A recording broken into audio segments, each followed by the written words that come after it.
सभी लोगों को जय माता दी। आज हम जानेंगे गुप्त नवरात्रि कब शुरू होगी, इसकी पूजा का मुहूर्त क्या रहेगा और इस नवरात्रि को गुप्त नवरात्रि क्यों कहा जाता है।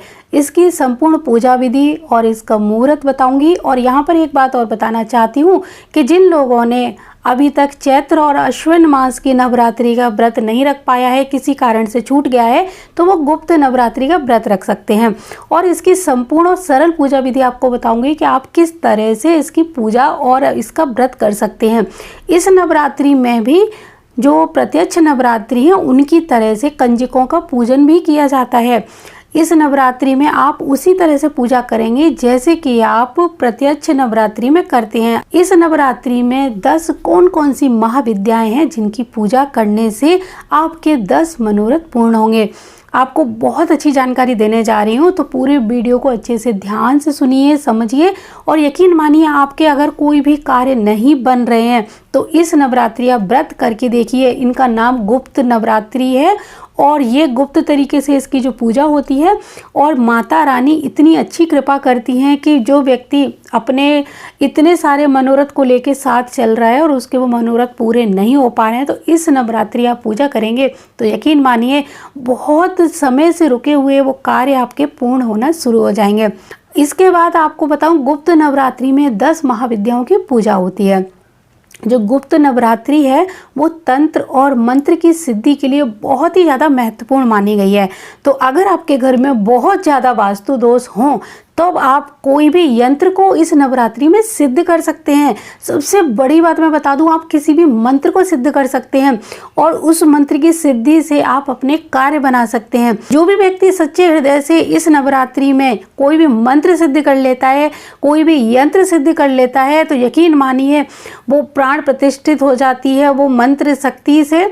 और या फिर वो यंत्र जो भी चीज़ हो, आपने जो भी चीज़ सिद्ध की है, आप यहाँ पर अपने बच्चों की पेन पेंसिल भी सिद्ध कर सकते हैं, यानी पढ़ाई से संबंधित कोई चीज उनकी सिद्ध कर सकते हैं। तो ये जो नवरात्रि है गुप्त नवरात्रि, ये मंत्र और सिद्धि के लिए बहुत ही ज्यादा महत्वपूर्ण मानी गई है। तो आप इनको करके अपने बहुत सारे मनोरथ पूर्ण कर सकते हैं, लेकिन इनकी पूजा आपको पूरे विधि विधान से करनी होगी, तभी ये सिद्धियां आपको प्राप्त होंगी। तो जैसे कि आप जानते हो साल में 4 बार नवरात्रि आते हैं, 2 गुप्त नवरात्रि और 2 प्रत्यक्ष नवरात्रि। तो प्रत्यक्ष नवरात्रि तो हम सभी जानते हैं, बड़े धूमधाम से मनाते हैं, लेकिन जो गुप्त नवरात्रि हैं उनकी पूजा गुप्त तरीके से की जाती है। जो विधि मैं आपको बताने जा रही हूँ आप उस विधि से पूजा करिए, किसी मंत्र को सिद्ध करिए, किसी यंत्र को सिद्ध करिए और अपने घर में लगा लीजिए। यकीन मानिए आपके घर में बहुत ही सकारात्मक ऊर्जा का संचार देखने को मिलेगा। गुप्त नवरात्रि का महत्व इतना क्यों है, चलिए अब इस पर थोड़ा सा प्रकाश डालते हैं। तो जो गुप्त नवरात्रि है गुप्त रूप से माता रानी की पूजा की जाती है। इसमें इस दौरान तांत्रिक साधक और अघोरी तंत्र मंत्र की सिद्धि प्राप्त करने के लिए गुप्त साधनाएं करते हैं। वहीं सामान्य लोग भी गुप्त रूप से माँ लक्ष्मी, माँ दुर्गा की आराधना करके अपने सारे संकटों से मुक्ति पा जाते हैं। कहा जाता है कि गुप्त नवरात्रि की पूजा, व्रत और अनुष्ठान को गुप्त ही रखना चाहिए। इस दौरान की गई पूजा साधना को किसी के साथ साझा नहीं करना चाहिए। इस पूजा को जितना आप गुप्त रखेंगे उतनी ही शीघ्र मनोकामनाएं पूर्ण होंगी। मेरा कहने का मतलब ये है कि अगर आप गुप्त नवरात्रि की पूजा कर रहे हैं, व्रत रख रहे हैं, तब आप इसके बारे में घर के बाहर के लोगों को किसी को ना बताएं। इसमें कोई अज्ञारी करना, हवन करना इतना महत्वपूर्ण भूमिका नहीं निभाता है। इसमें माता के आगे एक दीपक जलाइए, हाथ जोड़ के बैठ जाइए, जो भी आप पुस्तक पढ़ रहे हैं धार्मिक उसको पढ़िए, नहीं तो आप माता रानी का कोई भी मंत्र ले सकते हैं। जो हमारी माता रानी की 10 सिद्धियां हैं उन सिद्धियों के मंत्र ले लीजिए, नहीं तो नवाण मंत्र सबसे बड़ा मंत्र माना गया है। ये ब्रह्म अस्त्र की तरह काम करता है। तो आप नवाण मंत्र को लगातार बोल बोल के और इस मंत्र से ही इस मंत्र को साध सकते हैं, यानी इस मंत्र में ऊर्जा जागृत कर सकते हैं। जैसा कि आप जानते हो चैत्र और शारदीय नवरात्रि में जितनी हलचल और धूम धड़ाका देखने को मिलता है, गुप्त नवरात्रि में ऐसा कुछ भी नहीं मिलता। इसका सबसे बड़ा कारण है इसी में छिपा हुआ है, क्योंकि इसका नाम है गुप्त। गुप्त यानी सीक्रेट, जिसे किसी को बताया ना जाए। गुप्त नवरात्रि तंत्र मंत्र की विद्या पाने और अन्य गुप्त साधनाओं के लिए होती है। यही कारण है कि ऐसी गुप्त साधनाएं करने वाले बहुत महत्वपूर्ण माने जाते हैं और वो ऐसे ऐसे काम कर जाते हैं कि उनके द्वारा अगर कोई शब्द भी बोला जाए तो वो बिल्कुल सत्य हो जाता है।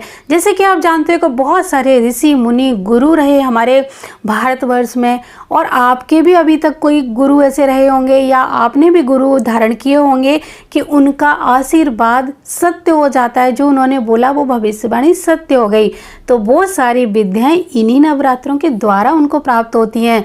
वो गुप्त नवरात्रों में माता की साधना करते हैं, मंत्र सिद्ध कर लेते हैं और माता की कृपा उन पर हो जाती है। जब वो किसी को आशीर्वाद देते हैं तो वो आशीर्वाद स्वतः ही फलित हो जाता है, क्योंकि उन्होंने गुप्त नवरात्रि में साधनाएं कर करके तंत्र मंत्र की विद्या माता रानी से हासिल कर ली होती हैं और इस नवरात्रि पर पूर्ण तरह विजय पाली होती है। इसीलिए उनके द्वारा कहा गया एक एक वाक्य सत्य हो जाता है। तो माता रानी से आप कुछ लेना चाहते हैं तो उनको आपको कुछ देना भी होगा, यानी माता से जो आप प्राप्त करेंगे उसके लिए आपको अपनी सभी इंद्रियों को काबू करके माता रानी को भक्ति और भावना अर्पित करनी होगी, और उसके बाद में आपको जो प्राप्त होगा उसकी आपने कभी कल्पना भी नहीं की होगी।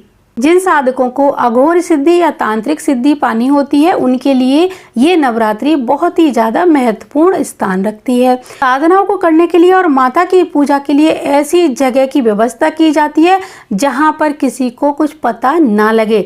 सामान्य लोगों के लिए भी गुप्त नवरात्रि इसी प्रकार होती है। इन दिनों में एक आम आदमी या फिर आम इंसान माँ दुर्गा की साधना कर सकता है। आप इन दिनों दुर्गा सप्तशती का पाठ या फिर दुर्गा चालीसा का भी पाठ कर सकते हैं। लेकिन हाँ, अगर आप गुप्त नवरात्रि में माँ की कोई पूजा या फिर अनुष्ठान कर रहे हैं तो उसे गुप्त ही रखिए। अगर गुप्त नवरात्रि में जाप के लिए आपके गुरु ने आपको कोई मंत्र दिया है तो आप इस नवरात्रि उसी गुरु मंत्र को धारण करेंगे और उसी का जाप करेंगे। परिवार के लोगों को भी इस मंत्र जाप के बारे में पता ना लगे। अगर सिर्फ गुरु ने आपको ही वो मंत्र दिया है तो आप ही उस मंत्र को सिद्ध करेंगे, किसी और को नहीं बताएंगे। और अगर आप अपने मन से कोई मंत्र सिद्ध करना चाहते हैं तब भी आप ये चीज़ किसी को ना बताएं। गुप्त तरीके से माता के सामने बैठ जाएं और उस मंत्र को मन ही मन जाप करने लगें, तो यकीन मानिए वो मंत्र सिद्ध हो जाएगा। गुप्त नवरात्रि का नाम गुप्त है, इस बात को ध्यान रखें। गुप्त चीज गुप्त ही रहनी चाहिए। यहाँ तक कि आप दाएं हाथ से कोई काम करें तो बाएं हाथ को पता ना चले, ऐसा मन में विचार करके ही गुप्त नवरात्रि में कोई साधना करेंगे। पौराणिक मान्यता अनुसार गुप्त नवरात्रि के दौरान अन्य नवरात्रों की तरह ही पूजा करनी चाहिए। 9 दिनों का उपवास संकल्प लेते हुए प्रतिपदा यानी पहले दिन घट स्थापना के समय करनी चाहिए। घट स्थापना के बाद प्रतिदिन सुबह और शाम के समय माँ दुर्गा की पूजा करनी चाहिए। गुप्त नवरात्रि के दौरान घट स्थापना उसी तरह की जाती है जिस तरह से चैत्र और शारदीय नवरात्रि में होती है। सुबह शाम की पूजा में माँ को लौंग और बतासे का भोग लगाना अति आवश्यक होता है। इसके बाद माँ का श्रृंगार करें। उन्हें जो भी चीज़ें आप अर्पित करना चाहते हैं पूरी श्रद्धा भक्ति के साथ उन्हें अर्पित करें। सुबह और शाम को दोनों समय माँ दुर्गा की जो दुर्गा सप्तशती है उसका पाठ जरूर करें। गुप्त नवरात्रि के दौरान माँ काली, तारा देवी, त्रिपुर सुंदरी, भुवनेश्वरी, माता छिन्नमस्ता, त्रिपुर भैरवी, माँ धूमावती, माता बबलामुखी, मातंगी और कमला देवी की पूजा की जाती है। इन्हें ही 10 महाविद्या कहा जाता है। तो अन्य नवरात्रों की तरह इस नवरात्रि में भी घट स्थापना के बाद उसी तरह से पूजा करें, लेकिन गुप्त रूप से। किसी के सामने बहुत ज़्यादा गा बजाकर ये पूजा ना करें। व्रत भी रखा है फिर भी किसी को ना बताएं। तो इस तरह से माता रानी की साधना और पूजा की जाती है। बहुत ही सरल विधि है पूजा की और व्रत की। इसमें सिर्फ साधना यानी ध्यान पर बहुत ही ज़्यादा महत्व दिया जाता है। इसमें जितना ध्यान करेंगे, जितना मौन रहेंगे, उतना ही तीव्रता से इस व्रत में आपको सफलता हासिल होगी, माता रानी की कृपा प्राप्त होगी। तो मुझे पूरी उम्मीद है ये जानकारी आपको बहुत अच्छी लगी होगी और आप में से बहुत सारे लोग अपना मन भी बना पाए होंगे इस व्रत को करने के लिए। अगर आपको 9 दिन का कोई व्रत लेना है तो भोजन का त्याग ना करके आप अपनी बुरी आदतों का त्याग करके व्रत ले सकते हैं। अगर एक समय का भोजन त्याग करके व्रत लेना चाहते हैं तो वो भी ले सकते हैं। लहसुन प्याज का त्याग करेंगे, इस दिन कोई भी तामसिक चीज़ें नहीं खाएंगे। 9 दिन इस तरह का व्रत भी लिया जा सकता है। इसमें कोई भी नियम ऐसा फिक्स नहीं होता है। 9 दिन माता के सामने बस आपको हाजिरी लगानी है और उनके सामने उनके किसी भी मंत्र का जाप करना है, या फिर आप दुर्गा सप्तशती का पाठ भी कर सकते हैं। उनको भोग अर्पित कीजिए, आरती करिए, बस इतनी सरल पूजा है। बहुत कठिन पूजा नहीं है, सिर्फ आपको अपनी इंद्रियों पर काबू रखना होगा।